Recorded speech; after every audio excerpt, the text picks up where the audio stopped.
WhatsApp दोस्तों, कैसे हो भाई। मैं जानता हूँ इलीगल हो, बट चलो बिना किसी मुद्दे को भटकाए भाई वापस से बढ़ते हैं और हम लोग मेजर मार्वल लीक्स पे बढ़ते हैं। यहाँ पर हम लोग को एवेंजर्स डूम्सडे और एवेंजर्स सीक्रेट वॉर्स के कुछ ऐसे लीक्ड कॉन्सेप्ट आर्ट मिल गए इंटरनेट पे जो बहुत तेजी से सर्विस कर रहे हैं। और इन सब कॉन्सेप्ट आर्ट्स को समझते हैं कि क्या ये सच में मतलब मार्वल अपने मूवीज में इस्तेमाल करेगा या फिर हम लोगों को बस उल्लू बनाना। तो सबसे पहला भाई ये शी अल्ट्रॉन।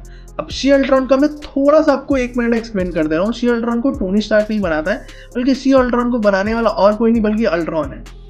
क्योंकि अल्ट्रॉन को लगता है कि वो अकेला है और उसे एक वाइफ की ज़रूरत है, इसीलिए वो अपने ही लैब में शी अल्ट्रॉन को बनाता है कि उसे एक वाइफ मिल सके। और अगर आप इस इमेज पे ध्यान दोगे तो काफ़ी अच्छे तरीके से मतलब डिटेलिंग किए गए हैं, जहाँ पर ये काफ़ी देखने में भाई एट द सेम टाइम सुंदर भी लग रही है but at the same time evil भी लग रही है, जैसा अपना अल्ट्रॉन है। अगर आप सेकंड फोटो पे देखोगे तो यहाँ पर विजन और विजन के दोनों बच्चे, जिनका नाम मुझे सच में भी याद नहीं आ रहा है, बट हाँ ये कहीं ना कहीं यंग एवेंजर्स को सेटअप करेगा और वाइट विजन को भी सेटअप करेगा थोड़ा। क्योंकि इस इमेज पे ध्यान दोगे तो ये इमेज एक हल्क बीइंग का इमेज है, यानी कि एक ऐसा वर्ल्ड जिसके अंदर सिर्फ हल्क्स हैं। अगर आप बैकग्राउंड पे भी नोटिस करोगे तो यहाँ पर बैकग्राउंड में बच्चे हैं, उसके बाद जो भी ये लोग हैं सब के सब हल्क है। और ये कहीं ना कहीं हल्क के अलग अलग वेरिएंट्स को फिर एक जगह इकट्ठा करके भाई ऐसा दुनिया बनाया गया है।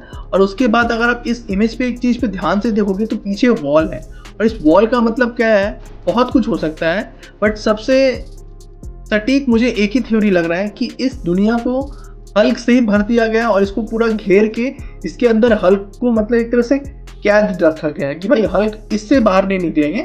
और जब जो चाहता है हल्क इससे बाहर निकले तभी ये कोई गेट होगा जो खुलेगा, वरना ये लोग इसी दुनिया के अंदर इसी छोटे दीवारी के अंदर रहेंगे। छोटे दीवार नहीं है भाई, बहुत लंबे बड़े दीवार है।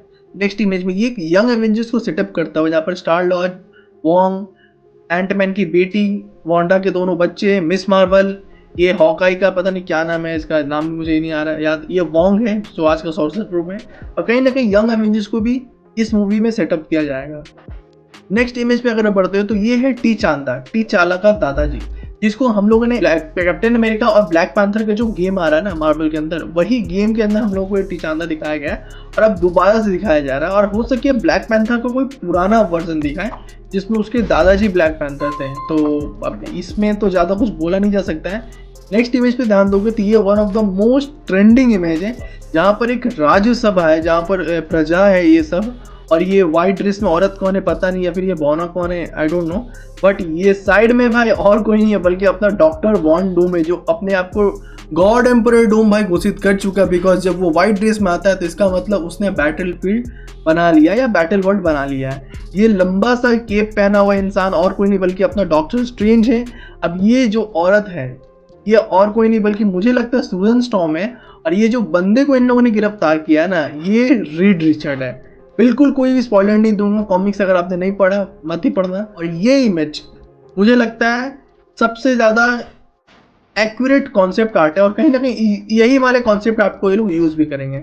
अगर आप ध्यान दोगे तो भाई इस कॉन्सेप्ट आर्ट के अंदर आपको बहुत सारी डिटेल्स मिलेंगे। मतलब मैं तो पूरे अच्छे तरीके से आपको डिटेल दिखा नहीं पा रहा हूँ।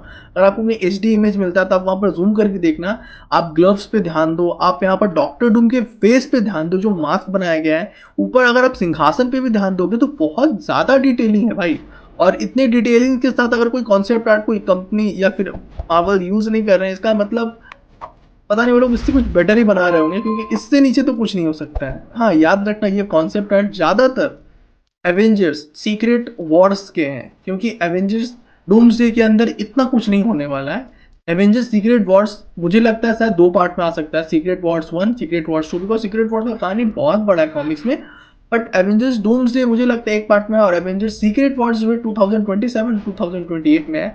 और ये एवेंजर्स का पूरा सिलसिला जो है 3 साल तक चल सकता है, जिसके बीच में हमें स्पाइडरमैन 4 देखने को मिलेगा, डॉक्टर स्ट्रेंज 3 देखने को मिलेगा, हो सके वांडा का भी कोई एक मूवी आ जाए जो कि ये, या फिर डॉक्टर स्ट्रेंज 3 के अंदर ही वांडा को वापस से इंट्रोड्यूस कर दिया जाए। और भी बहुत सारे, जैसे कि इटर्नल 2 को भी उसी वक्त लाने का प्लान है, और भी पता नहीं क्या ही क्या प्रोजेक्ट आएंगे। और हाँ सेंट्री भी तो ये आ रहा है ना भाई थंडरबोल्ट्स में, तो मतलब जो बवाल होने वाला है भाई एवेंजर्स के टाइम पे। 3 साल मुझे लगता है आराम से मार्वल वाले लेंगे एवेंजर्स को दिखाने के लिए, जहाँ पर एवेंजर्स डूम्सडे में पहला बार टोनी स्टार्क के डॉक्टर डूम को सेटअप किया जाएगा। दूसरी मूवी एवेंजर्स सीक्रेट वॉर्स का पार्ट 1 होगा, और तीसरा मूवी एवेंजर्स सीक्रेट वॉर्स का एंड गेम होगा। उसके बाद फिर म्यूटेंट सागा स्टार्ट होगा। बट 26 2027, 2028 3 सालों तक एवेंजर्स जो है प्रॉपर अपने पीक पे वापस से जाएगा। और जिस लेवल का एंड गेम और इन्फिनिटी वॉर में हाइप क्रिएट किया गया था और जिस तरीके का वो पीक था मार्वल का, ये वापस से आने वाला है एवेंजर्स मूवीज के जरिए। मैं तो बहुत एक्साइटेड हूँ इस कॉन्सेप्ट आर्ट्स को लेकर। कि आप एक्साइटेड हो बताना।